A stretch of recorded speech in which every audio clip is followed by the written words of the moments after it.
శ్రీమాత్రే నమః. సద్గురు జ్యోతిషాలయం 2024 సెప్టెంబర్ ద్వాదశ రాశుల యొక్క ఫలితాన్ని మనం తెలుసుకోబోతున్నాం. ఈ నెల గ్రహాల యొక్క కదలిక ఎలా ఉంది అంటే, సెప్టెంబర్ నెలలో రవి, బుధుడు, శుక్ర గ్రహాలు రాశులు మారడం జరుగుతుంది. రవి కన్యా రాశిలోను, బుధుడు సింహరాశిలోను, శుక్రుడు తులారాశిలోను సంచారం ప్రారంభించేస్తున్నారు. దీని ద్వారా ద్వాదశ రాశులకి ఎలా ఉండబోతుందో ఒక్కొక్క రాశిగా మనం విశ్లేషించుకుందాం. జ్యోతిషాస్త్రరీత్యా ద్వాదశ రాశుల్లో ముందుగా మొట్టమొదటిది మేషరాశి. అశ్విని నక్షత్రం 1, 2, 3, 4 పాదములు, భరణి నక్షత్రం 1, 2, 3, 4 పాదములు, కృతికా నక్షత్రం మొదటి పాదానికి జన్మించిన మీరు మేషరాశి వారిగా పరిగణించబడుతున్నారు. ఈ నెల మీకు శుభాశుభ ఫలితాలు ఎలా ఉన్నాయి అని అంటే, మేషరాశి వారికి సెప్టెంబర్ నెల అనుకూల ఫలితాలే గట్టిగా సూచిస్తున్నాయి. మేషరాశి మిత్రులారా, ఈ మాస సమయం ఆకస్మిక అదృష్టం కూడా కలిసి వస్తుంది. జ్యోతిష్యం తెలుసుకోవాలనే యొక్క తపనలో ఉన్నటువంటి, ఎక్కువ జ్యోతిషాస్త్రం మీద ఎక్కువ నమ్మకం ఉన్న మీరు శని తిరోగమనంలో 11వ ఇంట్లో తన సొంత రాశిలో కుంభరాశిలో ఉన్నాడు. 5వ ఇంటి నుండి సూర్య భగవానుడు, బుధుడు సెప్టెంబర్ 4 నుంచి సూర్యునితో అదే ఇంట్లో ప్రవేశించి బుధాదిత్య యోగాన్ని అందిస్తున్నారు మీకు. శుక్రుడు ఈ మాస ప్రారంభంలో 6వ ఇంట్లో కేతువుతో కలిసి చక్కగా ఉన్నాడు. బృహస్పతి 2వ ఇంట్లో, రాశి అధిపతి అంగారకుడు 3వ ఇంట్లో ఉన్నాడు. ఏ ప్రయత్నమైనా సత్ఫలితం ఇస్తుందండి మేషరాశి వారికి. సమాజంలో పలుకుబడి, గౌరవ మర్యాదలు, సంపాదనకు లోటు ఉండదు. కుటుంబం మీద ఖర్చులు పెరుగుతుంది. అనేక మార్గాల్లో ఆదాయం పెంచుకుంటారు. ప్రయాణాల వల్ల ఆర్థిక లాభాలు పొందుతారు. వ్యక్తిగత సమస్య ఒకటి మాత్రం ఉంటుంది మీ మానసికంగా, అది కూడా తొలగుతుంది. మీ యొక్క సంతాన విషయంలో సంతోషకరమైనటువంటి వార్తలు వింటారు. మిత్రుల వల్ల ప్రయోజనం పొందుతారు. మీలో భక్తి మార్గం పెరుగుతుంది. మీరు మొదలుపెట్టిన పనిని విజయవంతంగా చేస్తారు. ధన ప్రవాహం ఇబ్బందే ఉండదు.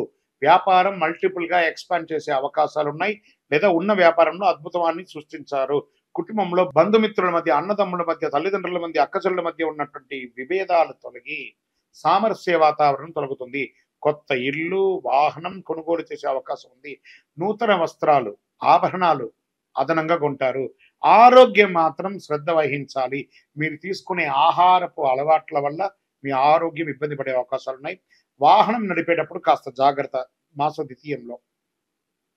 ఉద్యోగం చేసే వారికి పని భారం పెరుగుతుంది. మాస ద్వితీయంలో మానసిక అలసట ఉంటుంది. ఉన్నతాధికారులతో అనుసరణ చాలా ముఖ్యం.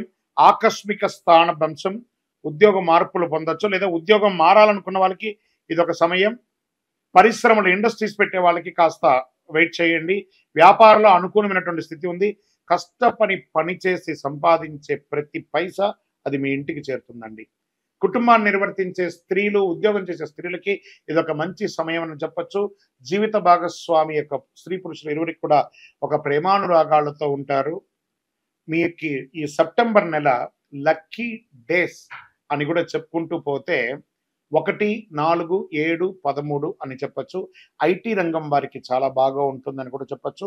షేర్ మార్కెట్ స్పెక్యులేషన్ ఒక 60% కలిసి వస్తుంది. రియల్ ఎస్టేట్ వారికి యోగంగా ఉంది. రాజకీయ నాయకుడికి మిశ్రమ ఫలితం అని కూడా చెప్పడం జరుగుతుంది. చంద్రాష్టమం బాగా గుర్తుపెట్టుకోండి. ఈ సెప్టెంబర్లో 9వ తారీఖున 9వ నెల 11:28 ఉదయం నుండి 11/9/2024 రాత్రి 9:22 వరకు చంద్రాష్టమం ఉంటుంది. చాలా జాగ్రత్తగా ఉండవలసినటువంటి ఒక సమయం ఇది. ఈ 2.5 రోజులు అనవసరమైనటువంటి వాగ్దానాలు ఇవ్వకండి. ఎవరికి షూరిటీలు పెట్టకండి. ఫోన్ నడుపుతూ వాహనాలు నడపకండి. ఎవరిని నోటి ద్వారా చేయకండి. దక్షిణామూర్తి స్వామి వారికి దీనికి పరిహారం ఉంది. దక్షిణామూర్తికి ఏదైనా శివాలయంలో వెళ్ళి దక్షిణామూర్తికి మీ వయస్సు ఎంత ఉందో అన్ని దీపాలు వెలిగించండి. కరుంగాళి మాలను ధరించండి. మీకు చాలా యోగంగా ఉంటుంది. ఇంకను సకల దోషాలు తొలగి ఆనందంగా ఉండడానికి మీ కులదైవాన్ని ప్రార్థన చేయండి.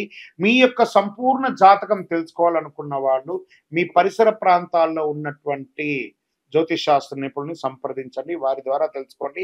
లేదా మా ద్వారానే తెలుసుకోవాలనుకుంటే ఈ కింద నంబర్కి వాట్సాప్ చేయండి. మీ పేరు, date of birth, time of birth, place of birth. Call చేయకండి, మేము మీకు రిప్లై ఇస్తాము.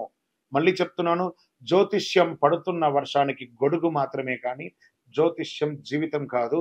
మీరు మిమ్మల్ని నమ్మండి. ఈ యొక్క ద్వాదశ రాసుల ద్వారా మేము చెప్పినటువంటి ఈ యొక్క రాశి ఫలితాలని చూస్తున్నటువంటి మా యొక్క బంధుమిత్రులందరికీ నమస్సుమాంజలు. మీరందరూ కూడా ఆయుర ఆరోగ్య ఐశ్వర్య భోగభాగ్యాలతో ఉండాలని అఖిలాండ కోటి బ్రహ్మాండ నాయకుడు శ్రీ ధర్మశాస్త్ర అయ్యప్ప స్వామి వారిని ప్రార్థన చేసుకుంటున్నాం. తిరుపతిలో అయ్యప్ప స్వామి వారి 18 అవతారాల దేవాలయాన్ని బ్రహ్మశ్రీ డాక్టర్ చంద్రమౌళి గురుస్వామి గారు నిర్మించారు. మీకోసమే మీరు తిరుపతికి వచ్చినప్పుడు కపిలి తీర్థానికి దగ్గరలో జీవకోన అనే ప్రాంతంలో ఈ దేవాలయం నిర్మించాం. దర్శించుకోండి. మీకోసం మన దేవాలయంలో లోకక్షేమం కోసం ప్రార్థన చేస్తాను. వందే మాతరం, వందే మాతరం, వందే మాతరం.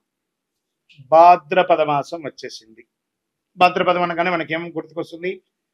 ఆ ఎలుక మీద ఉన్నటువంటి వినాయకుడు, దండాలయ్య ఆ గణపతికి వచ్చేస్తుంది.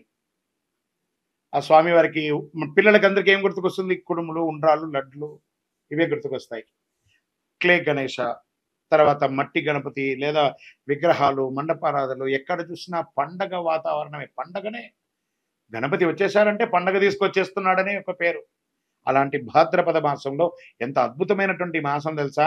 ఈ భాద్రపద మాసం రాని అసలు భాద్రపదం అనగానే అందరికీ గుర్తుకొచ్చేది వరాహ జయంతి, వామన జయంతి, ఋషి పంచమి, ఉండ్రాళ్ళ తద్దే, పితృదేవతలకి ఉత్తమాగతులు కల్పించే పితృపక్షాలు, ఇవన్నీ కూడా గుర్తుకొస్తాయి.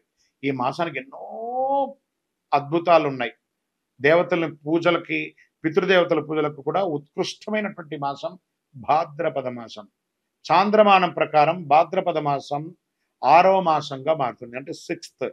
ఈ మాసంలోని పౌర్ణమి తిథి నాడు చంద్రుడు పూర్వభాద్ర నక్షత్రం సమీపంలో కానీ ఉత్తరాభాద్ర నక్షత్రం సమీపంలో కానీ ఉండడం వల్ల ఈ మాసానికి భాద్రపద మాసం అని పేరు వచ్చింది. భాద్రపద మాసం వర్ష ఋతువులో 2వ మాసం. మాళవీయ రాజయోగంలో ఈ రాసులు ధనయోగాన్ని ప్రకటించాడు శుక్రుడు. భాద్రపద మాసంలో శుక్లపక్షం దేవతా పూజలకు ఉత్కృష్టమైనటువంటి కాలంగా, కృష్ణపక్షం పితృదేవతల ఆరాధనకు అత్యంత ప్రీతికరమైనటువంటి ఇటు దేవతలు ఇటు పితృలు అందరిని పూజించే ఒక అద్భుతమైనటువంటి మాసం చెప్పొచ్చు. దుష్ట శిక్షణ, శిష్టరక్షణ కొరకు శ్రీ మహావిష్ణువు దశావతారాలు ధరించినట్టు అందరికీ తెలిసిన విషయమే. అందులో అట్టి దశావతారంలో 3వ అవతారమైనటువంటి వరాహ అవతారాన్ని శ్రీమన్నారాయణుడు భాద్రపద మాసంలో దుష్ట శిక్షణ కోసం తీసుకొచ్చారు. ఇంత అద్భుతమైనటువంటి మాసం. పితృలు, పితృలు అంటే తల్లిదండ్రులు మాత్రమే కాదండి, వారి పితృలు మనకి ఎంతో కాలం నుంచి వచ్చినట్టు తాత ముత్తాతలు, వాళ్ళందరూ కూడా పితృలే అనమాట. 15 రోజులు శుభ కార్యక్రమాలు, పండగలు, పబ్బాలు, ఆర్భాటం. దాని తర్వాత మహాలయ పక్షం, పితృలు ఇవన్నీ చేస్తున్నాను చూస్తారా. అందుకే ఈ యొక్క భాద్రపద మాసానికి చాలా ఉన్నతమైనటువంటి ఒక పేరుంది. ఈ నెలలో ముహూర్తాలు ఉండవు, కానీ పూజలు ఉంటాయి. విజయోస్తు.